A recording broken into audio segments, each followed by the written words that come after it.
Balik lagi di channel Kata Babang.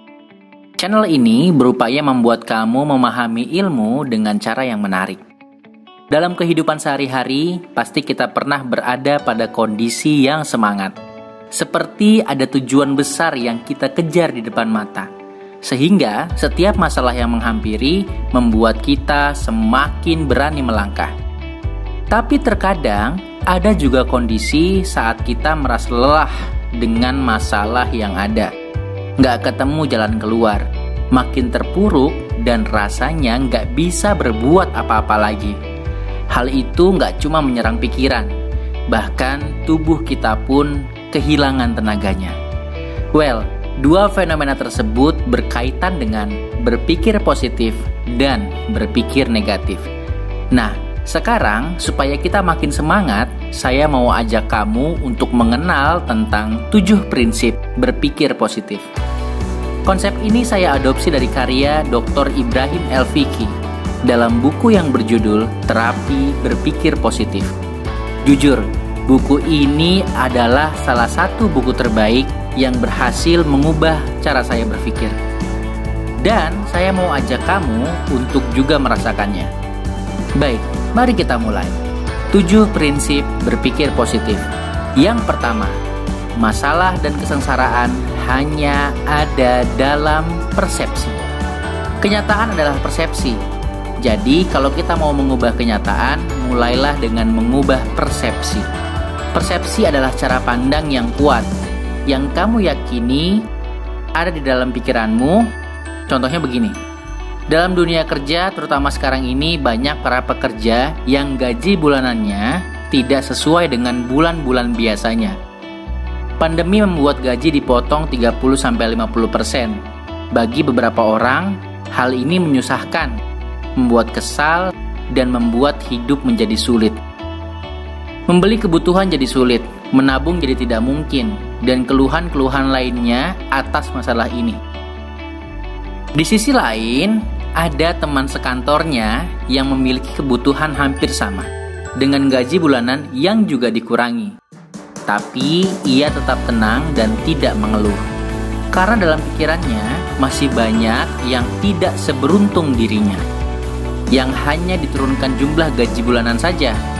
Di luar sana banyak yang bahkan di PHK, sehingga tak punya gaji sama sekali. Kedua orang tersebut memiliki kebutuhan yang hampir sama, dengan masalah yang sama pula. Namun anehnya, efeknya berbeda. Yang satu merasa sengsara dengan masalah ini, sedangkan yang satunya merasa bersyukur. Mana yang lebih baik? Tentu yang menerima, dengan penuh rasa syukur. Efeknya, perasaan positif ini membawa orang tersebut semakin tenang, bahagia, dan tentunya akan berefek pada kesehatan, hubungan rumah tangga, keluarga, lingkungan, dan lain sebagainya. Kedua, masalah tidak akan membiarkan kamu berada pada kondisi yang sama. Dia akan membawamu lebih baik atau lebih buruk dari sebelumnya. Apa yang terjadi pada kita tidaklah penting. Yang penting adalah apa yang kita lakukan terhadap apa yang terjadi. Sehingga, fokuskanlah pada pikiran positif terhadap masalah yang datang dan selalu mencari solusi atas permasalahan tersebut. Mulai hari ini, jangan pernah lagi menyalahkan kondisi, orang lain, sesuatu, atau kehidupan ini. Hal itu hanya akan membuat kamu menjadi negatif dan menjauhkanmu dari impianmu. Jangan biarkan kondisi menguasai dirimu, karena dirimu selalu memiliki solusi dari tiap masalah yang hadir. Ketiga, jadilah solusi dan pisahkan dirimu dari masalah. Apapun yang kamu pikirkan terhadap diri sendiri, kamu selalu lebih kuat dari apa yang kamu bayangkan. Tidak ada masalah yang solusinya tidak dapat dipikirkan oleh akal manusia. Teman-teman, ingat bahwa kita memiliki akal. Akal lebih cepat dari cahaya, menyimpan lebih dari 2 juta informasi dalam 1 detik. Tubuh kita adalah anugerah yang Allah berikan, yang memiliki fungsi luar biasa. Sehingga sebenarnya kita selalu bisa menemukan solusi dari tiap masalah yang ada. Bersyukurlah terhadap anugerah tubuh yang Allah berikan ini. Sampaikan kata positif dalam diri. Aku bisa, aku sukses, aku percaya diri, aku mampu menyelesaikan masalah. Aku yakin masalah ini pasti ada waktu batasnya. Keempat, belajar dari masa lalu. Hiduplah pada masa kini dan rencanakan masa depan. Masa lalu adalah mimpi, masa depan adalah proyeksi. Hidupmu saat ini yang diwarnai cinta mendalam kepada Allah membuat masa lalu menjadi mimpi yang indah dan masa depan penuh dengan harapan. Setiap orang memiliki pengalaman masa lalu, manis, pahit, penuh perjuangan, runtuh, dan lainnya. Jadikan masa lalu sebagai pembelajaran untuk mengambil manfaat dan makna. Masa lalu bukanlah penyebab kegagalan. Masa lalu justru mengajarkan kita untuk lebih berhati-hati, hidup penuh dengan makna dan manfaat, dan menjadikan sebagai bekal untuk harapan di masa depan. Sejatinya, yang disebut kegagalan tidak ada. Yang ada adalah dampak atau akibat saja. Jika kamu tidak rela pada apa yang telah kamu capai selama ini, perhatikanlah perilakumu dan mulailah untuk memperbaikinya. Dengan itu, kamu akan sampai pada apa yang kamu mau. Yang kamu takutkan takkan terjadi, karena yang kamu harapkan jauh lebih kuat daripada itu. Kelima, setiap masalah ada solusi spiritualnya. Barang siapa bertakwa kepada Allah, niscaya Dia akan menyediakan jalan keluar untuknya dan memberinya rezeki dari jalan yang tidak terduga. Saat masalah datang dalam hidupmu, ingat lagi, mungkin ada jarak yang membuatmu jauh dari Allah. Perbaiki jarak itu. Kemudian, ridho terhadap apa yang Allah berikan sebagai jalan untuk bisa menjadi lebih bertakwa. Allah tidak akan mengingkari janjinya, dan Allah telah berjanji selalu memberi jalan yang tak terduga. Jangan biarkan masalah membawamu semakin jauh. Ingat bahwa masalah pun Allah izinkan terjadi dalam hidup kamu sebagai akibat dari hal yang pernah kamu lakukan. Dan ingatlah, solusi terbaik pun berasal darinya. Maka berusahalah untuk lebih dekat lagi.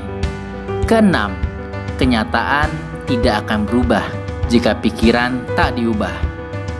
Mengubah pikiran berarti mengubah kenyataan. Persepsi adalah modal prasangka. Dan Allah bagaimana prasangka hambanya? Ubahlah pikiran Anda menjadi prasangka yang baik. Berpikir positif terhadap Allah, terhadap masalah yang kita hadapi. Dan jangan sekali-kali kerdilkan kekuasaan Allah dengan pola pikirmu. Abraham Maslow pernah mengatakan, "If the only tool you have is a hammer, you tend to see every problem as a nail."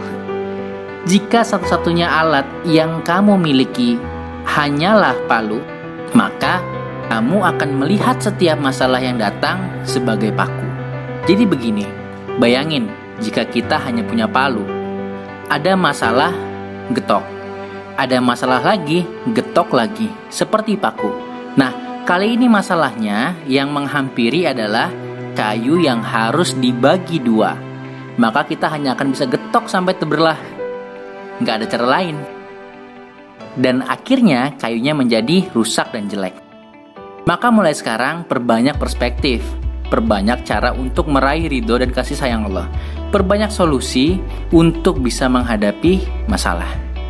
Ketujuh, ini yang paling penting sebagai mindset kita, bahwa ketika Allah menutup satu pintu, pasti Dia membuka pintu lain yang lebih baik. Kadangkala Allah menutup pintu yang ada di depan mata kita, tapi sebenarnya Dia membuka pintu lain yang lebih baik. Namun kebanyakan orang menyia-nyiakan waktu, konsentrasi, dan tenaga untuk memandang pintu yang tertutup daripada menyambut pintu impian yang terbuka. Jadi begini ya teman-teman, bukan pintu yang kita harapkan ditutup dulu sama Allah, baru Allah buka pintu yang lain. Justru sebaliknya, karena sayangnya Allah sama kamu, Allah buka dulu pintu-pintu rahmat yang lain sebelum Allah tutup pintu di depanmu. Jadi bersabarlah, bertawakal, dan temukanlah pintu Allah yang lebih baik dan terbuka untukmu. Nah teman-teman, Jadi kesimpulan dari 7 prinsip berpikir positif ini adalah: 1. Masalah dan kesengsaraan hanya ada dalam persepsi. 2. Masalah tidak akan membiarkanmu berada pada kondisi yang sama. 3. Jadilah solusi. Pisahkan dirimu dari masalah. 4. Belajar dari masa lalu. Hiduplah pada masa kini dan rencanakan masa depan. 5. Setiap masalah ada solusi spiritualnya. 6. Kenyataan tidak akan berubah jika pikiran tidak diubah. 7. Ketika Allah menutup satu pintu, pasti Dia membuka pintu lain yang lebih baik. Inilah alasan kenapa kita harus selalu berpikir positif. Mulai detik ini, ubahlah pikiranmu. Bersyukurlah terhadap tiap masalah yang hadir sebagai tamu. Jadilah tuan rumah yang baik untuk tamu itu.